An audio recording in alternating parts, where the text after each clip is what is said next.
যাদৱ পায়েঙৰ মূলাইকাথনিত দুষ্কৃতিকাৰীৰ অগ্নিসংযোগ কোনযোগে ঘটনাৰ বুজ ল'লে বনমন্ত্ৰী চন্দ্ৰমোহন পাটোৱাৰীয়ে সমস্যাৰ শীঘ্ৰে সমাধান কৰাৰ আশ্বাস বনমন্ত্ৰীৰ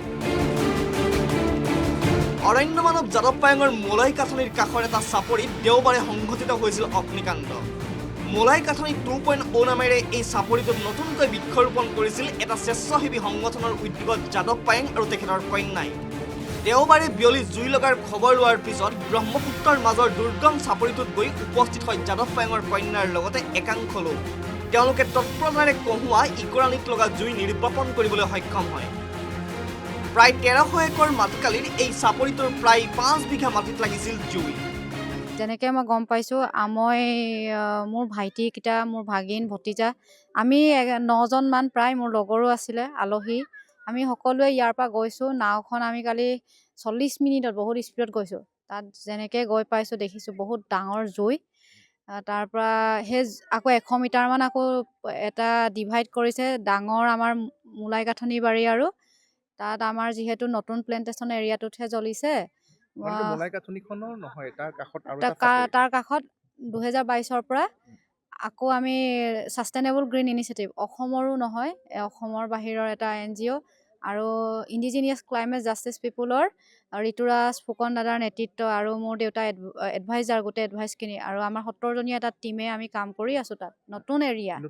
নতুন চাপৰি তাতে কোনোবাই দুষ্কৃতিকাৰীয়ে বুলি ক'ম কাকো দেখা নাই জ্বলাই দিলে উত্তৰ অংশৰ পৰা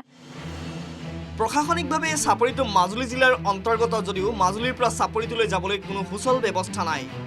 যোৰহাটৰ চাপৰিটোলৈ যাবলৈ সহজ কিন্তু বনমন্ত্ৰীগৰাকীয়ে ফোনযোগে এই ঘটনাৰ বুজ লৈ অঞ্চলটোত হৈ থকা সমস্যাসমূহ শীঘ্ৰে সমাধানৰ ব্যৱস্থা কৰিব বুলি যাদৱ পায়েঙক ক'লে যদিও এই সন্দৰ্ভত যোৰহাট বন বিভাগৰ DFO গৰাকী বা ৰেঞ্জাৰগৰাকী কোনেও খবৰ নললে এই ঘটনাত ক্ষোভ প্ৰকাশ কৰিছে অৰণ্য মানৱ যাদৱ পায়েঙে নাই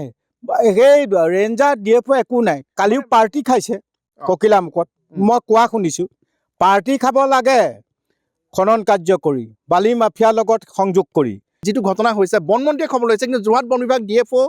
বা ৰেঞ্জাৰ কাৰো খবৰ নাই মই পুনৰ সুধিছোঁ নাই তেওঁলোকৰ খবৰ নাই তেওঁলোক আছেনে আছে চাকৰি কৰিছোঁ পইচাৰ মানুহ টকা ধৰ্ম টকা স্বৰ্গ টকাহি পৰমো তপ সেইটো পিতা ধৰ্ম পিতা স্বৰ্গ পিতাহি পৰমো তপ নহয় সেইটো পইচা বাদে একো চিনি নাপায় বিপৰীতে মাজুলী বন বিভাগৰ এটা দলে সমগ্ৰ ঘটনা তথা ক্ষয় ক্ষতিৰ বুজ লয় বন বিভাগৰ দলটোৰ মতে অগ্নিকাণ্ডৰ ফলত চাপৰিটোত বিশেষ কোনো ক্ষতি হোৱা নাই নতুনকৈ গছপুলি ধ্বংস হোৱা নাই বা কোনো জীৱ জন্তু চৰাই আদি জুইত মৃত্যু হোৱা দেখিবলৈ পোৱা নগ'ল বুলি উল্লেখ কৰিলে বন বিভাগৰ দলটোৱে ক্ষয় ক্ষতি তাতে কমা বনবোৰ আৰু খেৰ জ্বলিছে আৰু গছবোৰ বাকী ক্ষতি হোৱা দেখা নাই চৰাই চিৰিকটিৰো দেখা নাই এই সমগ্ৰ ঘটনাৰ বুজ লোৱাৰ পিছত বনমন্ত্ৰী চন্দ্ৰমোহন পাটোৱাৰীয়ে শীঘ্ৰে সকলো সমস্যা সমাধানৰ ব্যৱস্থা গ্ৰহণ কৰাৰ আশ্বাস প্ৰদান কৰাত কিছু হ'লেও সন্তুষ্টি প্ৰকাশ কৰিছে অৰণ্য মানৱ যাদৱ পায়েঙে যোৰহাটৰ পৰা গৌতম বৰাৰ report news 18 Assam north east